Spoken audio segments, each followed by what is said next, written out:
नमस्कार मित्रों, एक बार महात्मा गौतम बुद्ध का एक शिष्य एक बात को लेकर बहुत दुखी था।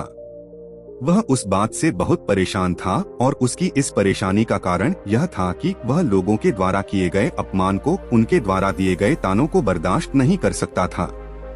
जब लोग उसे ताना देते और उसका अपमान करते तो वो उन्हें कुछ भी नहीं कह पाता था, क्योंकि भगवान गौतम बुद्ध ने उसे कहा था कि चाहे परिस्थिति कैसी भी हो, तुम्हें हमेशा शांत रहना है। जब भी वह शिष्य कहीं पर भिक्षा मांगने जाता तो वहाँ पर उसे ऐसे ऐसे लोग मिल जाते जो उसका मजाक उड़ाते थे, उसे ताने मारते थे और अपशब्द कहते थे। जब भी वह कहीं भिक्षा मांगने जाता तो लोग उसे इतना कहते कि इतने बड़े हो गए हो और अभी भी मांग कर खाते हो, तुम्हें शर्म नहीं आती। जब लोग उसे ऐसा कहते तो उसको बहुत बुरा लगता था। उसका मन करता कि वह पलटकर उनका जवाब दे, लेकिन उसे महात्मा बुद्ध की वो बात याद आ जाती और वो मौन रह जाता। कुछ लोग तो उसे यह भी कहते कि तुम अपने माँ बाप को छोड़कर इस ढोंगी साधु के साथ क्या कर रहे हो, तुम पागल हो चुके हो, तुम्हारी बुद्धि भ्रष्ट हो चुकी है, तुम अपने जीवन को व्यर्थ में ही गवा रहे हो, तुम उस बुद्ध की बातों में आकर ये सब कर रहे हो। क्या तुम खुद यह नहीं सोच सकते कि तुम यह क्या कर रहे हो? क्या तुम्हारे पास कोई बुद्धि नहीं है जो तुम दूसरों की बातों में आकर इस तरह से भीख मांग रहे हो? भगवान ने तुम्हें 2 हाथ और 2 पैर दिए हैं, तुम कमाकर क्यों नहीं खाते? उन सब की ऐसी बातें उस शिष्य को बिल्कुल भी अच्छी नहीं लगती थी। वह उनकी बातों का जवाब देना चाहता था, लेकिन वह क्या करे, चाह कर भी उनकी बातों का जवाब वो नहीं दे पाता था, क्योंकि महात्मा बुद्ध ने अपने सभी शिष्यों से कह रखा था कि चाहे तुम्हें कोई कुछ भी कहे, लेकिन तुम्हें उनके साथ अच्छा व्यवहार करना है, हमेशा दया दिखानी है, क्रोध नहीं। इसीलिए वो शिष्य चुपचाप वहाँ से चला जाता। लेकिन अगर हमारा कोई अपमान करता है और हम उन्हें कुछ भी नहीं बोलते हैं, कुछ भी नहीं कहते हैं, तो वो अपमान का कड़वा घूंट हमें अंदर ही अंदर खाता रहता है। हम अंदर ही अंदर दुखी होते रहते हैं। ये विचार हमारे अंदर निरंतर चलते रहते हैं कि उसने मुझे ऐसा कहा। विचारों का घमासान युद्ध हमारे भीतर चलता रहता है। उस शिष्य का भी यही हाल था। वो उन लोगों को मुंहतोड़ जवाब देना चाहता था, लेकिन महात्मा बुद्ध के कहे अनुसार वह कभी भी किसी को कुछ भी नहीं कह पाता था। जब भी वो वापस आश्रम लौट कर आता तो उदास सा रहता। महात्मा बुद्ध ने उसको देखकर ही समझ लिया था कि कुछ तो बात है जो इस शिष्य को अंदर ही अंदर खाई जा रही है। महात्मा बुद्ध से आखिर कौन सी बात छुपी रह सकती है? वो तो आत्मज्ञानी हैं। वो तो इंसान को देखकर यह बता देते हैं कि उसके दिल में क्या चल रहा है। उन्होंने उस शिष्य के मन के विचार भी पढ़ लिए। महात्मा बुद्ध अपने सभी शिष्यों को अपने पास बुलाते हैं और उनको एक उपदेश देते हैं और उन सभी शिष्यों से कहते हैं कि हमारे विचार बहुत प्रबल होते हैं और यदि हमारे विचार सही है, सकारात्मक है, तो यह विचार आपको ऊंचाइयों तक ले जा सकते हैं, जहां पर तुम जाने की कल्पना करते हो। और यदि तुम्हारे विचार नकारात्मक है तो यह आपको पाताल में गिराने में भी सक्षम है। महात्मा बुद्ध का यह उपदेश सुनकर वह शिष्य कहता है, गुरुदेव, जो भी आप कह रहे हैं वो सारी बातें बेकार हैं। असली समस्या क्या है यह तो गुरुदेव को पता भी नहीं है। लोग तो हमें कुछ भी नहीं समझते, हमारा आदर नहीं करते, हमारा उपहास करते हैं, हमें बुरा भला कहते हैं, जबकि गुरुदेव तो हमें हमेशा शांत रहने का ही उपदेश देते हैं। अब शांत रहने से भला क्या हो सकता है? हमारे शांत रहने से क्या वो हमें ताना मारना बंद कर देंगे? क्या हमें भला बुरा कहना बंद कर देंगे? अगर हम उन्हें कुछ भी नहीं बोलेंगे तो वह और भी ज्यादा हमें भला बुरा कहेंगे। और गुरुदेव को पता नहीं यह बात समझ क्यों नहीं आती है। वह शिष्य रोज रोज के तानों से बहुत परेशान और दुखी हो चुका था। उसके मन में यह सवाल आने लगा कि शायद उसने भिक्षु बनके बहुत बड़ी गलती कर दी। वो सोचता है कि आखिर मैं अपने मन की बात किसे बताऊं? मेरे मन की बात को कौन समझेगा? लेकिन उसे यह पता नहीं था कि महात्मा बुद्ध का सभी के ऊपर हमेशा ध्यान रहता है। और महात्मा बुद्ध को उसके मन की बातें बखूबी पता थी, उस शिष्य के मन में क्या चल रहा है। फिर एक दिन महात्मा बुद्ध ने उस शिष्य को अपने पास बुलाया और उससे कहा कि पुत्र, हमारा मन केवल उन्हीं बातों पर ध्यान देता है जो बातें हमारे दिल पर चोट करती हैं, हमें कष्ट पहुंचाती है, हमें दुख और तकलीफ देती है। जबकि ऐसे लोग जो हमारे मन को चोट पहुंचा सकते हैं, ऐसे लोगों की संख्या बहुत ही कम है। और वहीं दूसरी तरफ जो लोग हमारा साथ देते हैं, हमें प्रोत्साहित करते हैं, हमारे दुख में हमारे साथ खड़े रहते हैं, ऐसे लोगों की संख्या बहुत ज्यादा है। लेकिन हमारा मन कभी इन चीजों की तरफ ध्यान नहीं देता है जो हमारे साथ हैं। हमारा मन केवल उन्हीं चीजों पर ध्यान देता है जो हमें दुख पहुंचाते हैं, जो हमें भला बुरा कहते हैं। महात्मा बुद्ध की बातें सुनकर वो शिष्य मन ही मन सोचने लगा कि ये तो बुद्ध हैं, इन्हें क्या पता कि हम पर क्या बीतती है। जब हम दीक्षा मांगने जाते हैं तो लोग हमें भला बुरा कहते हैं, हमारा अनादर करते हैं, हमारा मजाक उड़ाते हैं। यह सब बातें भला इन्हें कैसे पता चलेगी। और जब कोई हमें अपशब्द कहता है, हमारा अनादर करता है, तो हमें क्रोध आता है। क्या हमें क्रोध नहीं आएगा? क्या हमें उनका जवाब नहीं देना चाहिए? मैं तो सम्मान पाने के लिए भिक्षु बना था, लेकिन मुझे क्या पता था कि मुझे सम्मान से ज्यादा अपमान झेलना पड़ेगा, लोगों के ताने सुनने पड़ेंगे। जब यह सारी बातें वह शिष्य अपने मन में सोच रहा था, तब महात्मा बुद्ध उसके मन में चल रही सारी बातों को पढ़ रहे थे। वो समझ चुके थे कि उस शिष्य के मन में क्या चल रहा था। फिर एक दिन महात्मा बुद्ध ने उस शिष्य को अपने पास बुलाया और उससे कहा कि पुत्र, आज मैं तुम्हारे साथ भिक्षा मांगने चलूंगा। महात्मा बुद्ध की यह बात सुनकर वह शिष्य बहुत प्रसन्न हुआ और सोचने लगा कि यदि गुरुदेव मेरे साथ चलेंगे तो लोग मेरा सम्मान अपने आप ही करेंगे, और जो सम्मान के लिए मैं भिक्षु बना था वह सम्मान मुझे आज मिल भी जाएगा। इसीलिए वह महात्मा बुद्ध के साथ जाने के लिए तैयार हो जाता है। और फिर महात्मा बुद्ध और वो शिष्य दोनों एक नगर में भिक्षा मांगने के लिए निकल जाते हैं। जब वो उस नगर में पहुंचे तो सभी लोगों ने उसका आदर सत्कार किया, सभी लोगों ने उनको भिक्षा दी, सभी ने उनके साथ प्रेम पूर्वक व्यवहार किया, सभी लोगों ने उनके साथ बहुत ही अच्छे तरीके से बात किया। यह सब देखकर वो शिष्य मन ही मन सोचता है कि जैसा मैंने सोचा था वैसा ही हुआ। क्योंकि महात्मा बुद्ध एक राजा के पुत्र हैं, इसीलिए लोग इनका आदर सत्कार करते हैं, इनको सम्मान देते हैं, जबकि लोग हमारा अपमान करते हैं, हमें अपशब्द कहते हैं। फिर जब महात्मा बुद्ध और वो शिष्य उस नगर से भिक्षा लेकर निकले तो उसके बाद वह दूसरे नगर में गए, और जब वो उस नगर में पहुंचे तो लोगों ने महात्मा बुद्ध का खूब अनादर किया। जब महात्मा बुद्ध ने वहां पर जाकर एक घर में भिक्षा मांगी तो वहां के मकान मालिक ने महात्मा बुद्ध का खूब अपमान किया, उनको भला बुरा कहा। वहां के सभी लोग इकट्ठे होकर महात्मा बुद्ध को गालियां देने लगे, उनको ढोंगी कहने लगे। सभी लोगों ने उनको पाखंडी कहा, उनको अपशब्द बोलने लगे, और सभी गांव वालों ने मिलकर उनसे कहा कि आज के बाद तुम हमारे गांव में कभी मत आना। लोगों के इतने अपमान करने के बाद भी महात्मा बुद्ध ने उनको कुछ भी नहीं कहा, वो बिल्कुल शांत थे। और उसके बाद जाते जाते महात्मा गौतम बुद्ध ने सभी को आशीर्वाद दिया और कहा कि तुम सबका कल्याण हो। यह सब देखकर वो शिष्य बड़ा आश्चर्यचकित हुआ और यह देखकर सोचने लगा कि आज तक मेरा ऐसा अपमान कभी नहीं हुआ जितना कि गुरुदेव का यहाँ पर हुआ है।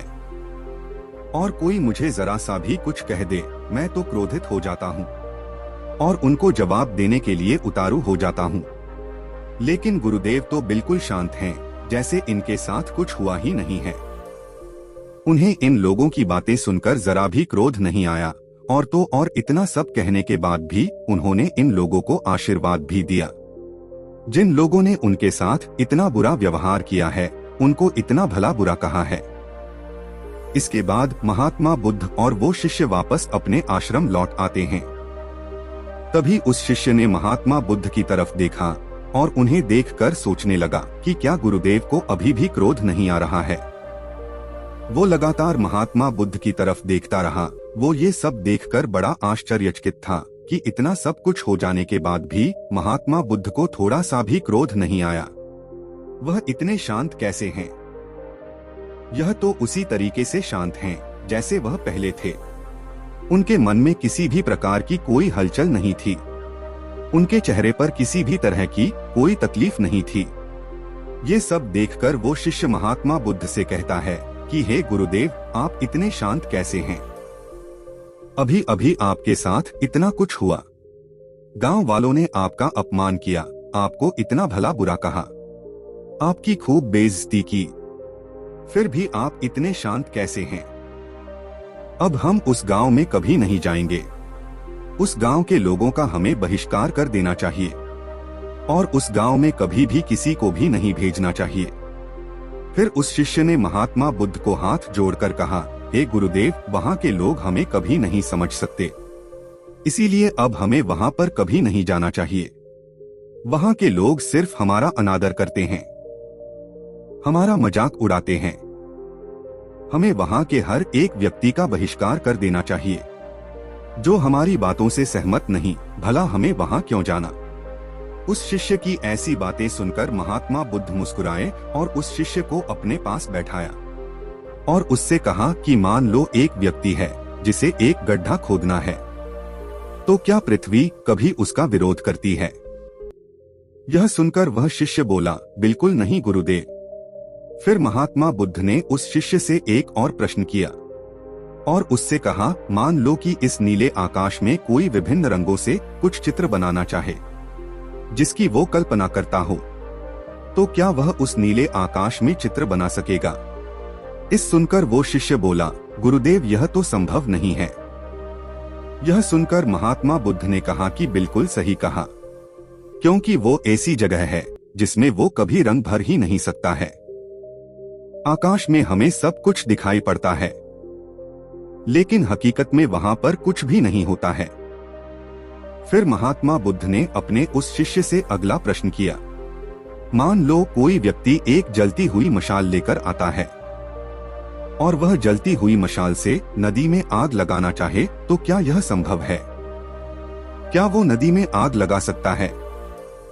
महात्मा बुद्ध की यह बात सुनकर वह शिष्य बोला, गुरुदेव, यह भी संभव नहीं है। यह सुनकर महात्मा बुद्ध ने कहा कि बिल्कुल सही कहा, क्योंकि नदी में जलने का गुण नहीं है, क्योंकि नदी तो बुझाने का कार्य करती है। इसके बाद महात्मा बुद्ध ने अपने उस शिष्य को समझाते हुए कहा कि बेटा, जिस तरह से पृथ्वी विरोध नहीं करती है और आकाश पूरी तरह से स्वच्छ रहता है और नदी अग्नि से प्रभावित नहीं होती है, उसी प्रकार अगर कोई हमारा अपमान भी कर दे, तुम्हारे साथ बुरा व्यवहार भी कर दे या तुम्हारे साथ कोई अन्याय करे, तो तुम्हें अपने विरोधियों के प्रति मैत्री भाव बनाए रखना चाहिए। तुम्हारा मन पृथ्वी की तरह दृढ़ हो, आकाश की तरह स्वच्छ हो और नदी की तरह गंभीर हो।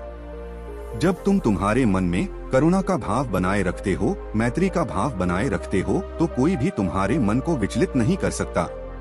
फिर चाहे तुम्हारे सामने परिस्थिति कैसी भी हो, चाहे कोई कितना ही तुम्हें अपशब्द क्यों ना कहे, फिर चाहे कोई कितना ही तुम्हारा अपमान क्यों ना करे, अगर तुम करुणा का भाव अपनाते हो तो तुम्हारा मन कभी भी विचलित नहीं होगा। फिर चाहे तुम्हारे विरोधी तुम्हें कितना ही उकसाने की कोशिश क्यों ना करें। अब उस शिष्य को महात्मा बुद्ध की बात समझ में आ गई थी। फिर उस शिष्य ने अपने भीतर करुणा और मैत्री का भाव उत्पन्न किया। उसके बाद उस शिष्य को कभी भी किसी पर क्रोध नहीं आया। अब उसे कोई भी कुछ भी कहता तो उसे किसी भी चीज का कोई फर्क नहीं पड़ता। अब वो इससे बहुत ही प्रसन्न रहने लगा।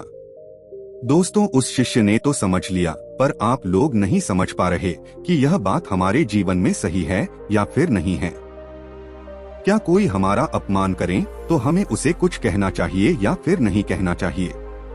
इस बात को समझना हमारे लिए बहुत जरूरी है, क्योंकि आप में से अधिकांश लोगों को यह बात समझ में नहीं आई होगी कि महात्मा बुद्ध ने ऐसा क्यों कहा कि यदि कोई हमारे साथ गलत व्यवहार करे तो हमें उसके साथ गलत व्यवहार नहीं करना चाहिए। बल्कि उसके साथ करुणा का व्यवहार करना चाहिए, मित्रता दिखानी चाहिए। क्योंकि आज के युग में सभी लोग किसी न किसी को नीचा दिखाने में लगे हुए हैं। सभी लोग किसी न किसी का अपमान करते रहते हैं। लेकिन महात्मा बुद्ध हमें यह समझाने का प्रयास कर रहे हैं कि हमारा मन बड़ा मजबूत होता है, हमारे विचार अत्यधिक मजबूत होते हैं, जो हमें बेकार की बातों में उलझा कर रखते हैं, हमें समस्या दिखाते हैं, हमें तकलीफ दिखाते हैं, हमें परेशानियां दिखाते हैं। ये कभी भी हमें सुख नहीं दिखाते और हम कभी यह समझ भी नहीं पाते कि असल में समस्या क्या है, समस्या है भी या फिर नहीं है। कभी कभी समस्याएं होती ही नहीं है और हम उन्हें समस्या बना लेते हैं, लड़ना झगड़ना चाहते हैं, दूसरों को नीचा दिखाना चाहते हैं। आप एक बार अपने मन से सोचिए कि जब कोई व्यक्ति आपको अपशब्द कहता है, कोई बुरी बात कह देता है, तो आप उसे पकड़कर बैठ जाते हो। तब आप यह नहीं सोचते कि जो उस व्यक्ति ने कहा है वो सच है या फिर हमारे अंदर ही कोई ऐसी कमी है, कोई ऐसी गलती है जो हम कर रहे हैं, जिसे हम सुधार सकते हैं। बल्कि आप तो यह सोचने में लग जाते हैं कि किसी भी तरह हम उसे गलत साबित कर दें, उसे नीचा दिखा दें, ताकि हमारा मान सम्मान और बढ़ सके। आप अपना पूरा ध्यान, अपनी पूरी कोशिश उस एक व्यक्ति को गलत साबित करने में लगा देते हैं जिसने आपका अपमान किया था, जबकि वहीं पर दूसरे व्यक्ति भी मौजूद हैं जो उनसे कहीं ज्यादा आपके लिए अच्छा कहते हैं, आपका सम्मान करते हैं। लेकिन आपका उन पर ध्यान कभी नहीं जाता। आपका तो पूरा ध्यान उन्हीं लोगों पर जाता है जो आपका अपमान करते हैं, आपको भला बुरा कह देते हैं। आप अपना पूरा जीवन कुछ पाने के लिए लगा देते हैं, उसी के लिए भागदौड़ करते रहते हैं। लेकिन आप पाना क्या चाहते हैं, इस बात का आपको पता तक नहीं होता। और इसका कारण यह भी है कि आपका मन शांत नहीं है। आपका मन हमेशा ही आपसे कुछ ना कुछ कहता रहता है, आपको बहकाता रहता है, आपको तरह तरह की बातें बताता रहता है, आपको हमेशा व्यस्त रखता है। आपका मन चाहता है कि आप केवल उसके बारे में सोचे, वो जो कह रहा है, वो जो दिखा रहा है, केवल वही देखे और वही सोचें। आपका मन कभी भी आपको यह सोचने नहीं देता कि आपकी जो समस्याएं हैं, जो भी तकलीफें हैं, उनका समाधान शांति से भी हो सकता है। लेकिन हम हमेशा दूसरों पर निर्भर रहते हैं। हम अपनी समस्याओं के लिए किसी ऐसे व्यक्ति की तलाश में लगे रहते हैं जो हमारी समस्याओं का समाधान कर सके, हमारी मुश्किलों का हमें हल दे सके, हमारे जीवन की समस्याओं का हल कर सके, जिससे हमारे जीवन में कभी भी कोई समस्या उत्पन्न नहीं ना हो। लेकिन आप अपने आप से एक बात जरूर पूछना, क्या वास्तविक में आपको कोई ऐसा व्यक्ति मिला है जो आपकी सभी समस्याओं को दूर कर सके? आपने अपने आसपास, अपने समाज में यह तो देखा ही होगा कि हर व्यक्ति अपनी अपनी समस्याओं से जूझ रहे हैं, उनका हल निकालने का प्रयास कर रहे हैं। आपको कोई भी ऐसा व्यक्ति नहीं मिलेगा जिसके जीवन में कोई समस्या ना हो। यदि जीवन में सच में आपको अपनी समस्याओं का हल चाहिए तो आपको अपने मन को शांत रखना होगा, तभी आप किसी भी समस्या का समाधान कर सकते हैं। क्योंकि जो व्यक्ति शांत है, जिसका मन पूरी तरह शांत है, वो इस बात को जानता है कि समस्याओं का अंत है ही नहीं, और यह समस्याएं हमारे जीवन को मजबूत बनाती है, जिससे हम अपने आने वाले समय को और भी ज्यादा बेहतर बना सकते हैं। इसीलिए इन समस्याओं को अपने जीवन में बुरे नजरिया से मत देखो। आप जितनी समस्याओं का सामना करोगे, जितनी समस्याओं का हल निकालोगे, उतने ही आप मजबूत हो जाओगे और आप अपने जीवन को और भी बेहतर बनाते चले जाओगे। हमारा जीवन मुश्किलों से भरा पड़ा है, तकलीफों से भरा पड़ा है, और इसको हम अपने शांत मन से सुलझा सकते हैं। क्योंकि हमारा शांत मन गंभीर और सरल होता है, और एक सरल मन हमेशा मित्रता की ओर आगे बढ़ता है, क्योंकि वो जानता है कि करुणा और मित्रता से ही जीवन के उन उद्देश्य को पाया जा सकता है जिन्हें हम पाना चाहते हैं। लेकिन अगर आप उनमें से हैं जो समस्याओं को पीछे छोड़कर आगे भागना चाहते हैं, तो आपके जीवन में हमेशा तकलीफें बनी रहेंगी और आप कभी भी उनसे पीछा नहीं छुड़ा पाओगे। यह समस्याएं, यह परेशानियां हमारे लिए एक सीढ़ी की तरह काम करती हैं, जो हमें एक स्तर से दूसरे स्तर तक ले जाने का काम करती हैं। बस फर्क इतना सा है कि हम इसे गलत नजर से देखते हैं। हम इन्हें सुलझाने की कोशिश नहीं करते, जिस वजह से हम इसी में उलझे रहते हैं और इसी प्रकार हम अपने जीवन को और भी ज्यादा मुश्किल बना लेते हैं। दोस्तों, अगर कोई अपमान करे, आपके दिल को ठेस पहुंचाए, तो आप पहले ये सोचो, ये देखो कि इस व्यक्ति ने आपका अपमान किस वजह से किया है। अगर वो वजह सही है तो आप उस गलती को सुधारो और अगर वो वजह गलत है तो चुपचाप वहां से निकल जाओ, क्योंकि अगर आप उसका जवाब दोगे तो वह आपका और भी ज्यादा अपमान करेगा, क्योंकि मूर्खों की कोई इज्जत नहीं होती है और आप उनके मुंह लग के अपनी इज्जत और भी ज्यादा खराब करोगे। और जब आप ऐसे हो ही नहीं, जो वो व्यक्ति आपके लिए कहता है, तो आपको जवाब देने की जरूरत भी नहीं है, क्योंकि सत्य कभी नहीं छिपता। अगर आप सही हो तो आप सही हो, चाहे फिर आपके बारे में कोई कितना ही बुरा क्यों ना कहे। आपको इससे कोई फर्क नहीं पड़ना चाहिए। मित्रों, आज की कहानी यहीं खत्म होती है। आपने इस कहानी से क्या सीखा, हमें कमेंट करके जरूर बताएं। हमारे चैनल को सब्सक्राइब करें और इस वीडियो को कम से कम 5 लोगों तक शेयर करें, क्योंकि खुशियां और ज्ञान बांटने से बढ़ता है। मिलते हैं अगले वीडियो में किसी नई कहानी के साथ। नमस्कार।